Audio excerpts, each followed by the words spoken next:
صلوات صلوات صلوات صلوات صلوات صلوات صلوات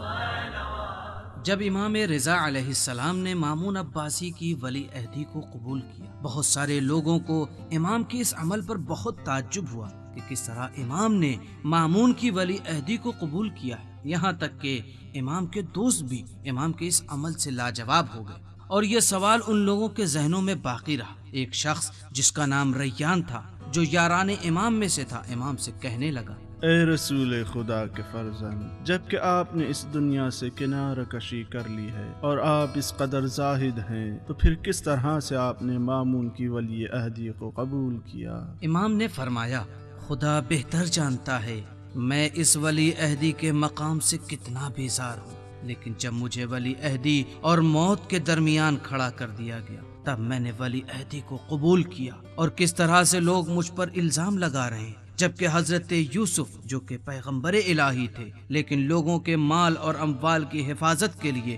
وہ اپنے ملک کے حاکم اور فرما بردار بن گئے۔ آپ اپنی ولی عہدی کو کس طرح سے انجام دیں گے؟ میں نے زور اور زبردستی سے ولی عہدی کو قبول کیا ہے، کیونکہ مامون نے مجھے کہا کہ اگر ولی عہدی کو قبول نہیں کرو گے تو میں تمہارے سر کو قلم کر دوں گا، اور میں اپنے خدا سے مدد طلب کرتا ہوں اور مامون کے ظلم کی شکایت خدا کی بارگاہ میں کرتا ہوں۔ آپ نے ولی عہدی کو کیوں قبول کیا جبکہ آپ کا ولی عہدی اور حکومت سے کوئی سروکار نہیں؟ میں نے ولی عہدی کو اس شرط کے ساتھ قبول کیا ہے کہ میں مامون کے کسی کام میں دخل اندازی نہیں دوں گا، اور میرا اور اس کی سلطنت اور حکومت سے کوئی سروکار نہیں ہوگا۔ کیا مامون نے آپ کی اس شرط کو قبول کیا ہے؟ ہاں، مامون نے میری اس شرط کو قبول کیا ہے، اور ایک دن اس نے مجھ سے کہا: اے ابو الحسن، اگر تم اپنے ساتھیوں کو یہ حکم دو کہ وہ ہمارے خلاف کوئی کام انجام دیں تو پھر اس وقت کیا کیا جائے؟ اور میں نے کہا: اگر تم اس شرط پر عمل کرو گے تو میں بھی اپنے اس قول پر عمل کروں گا۔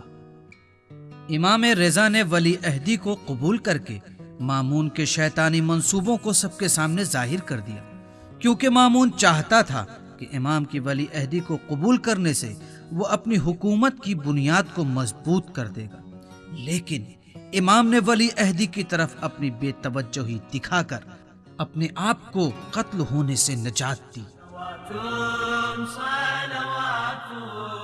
صلوات صلوات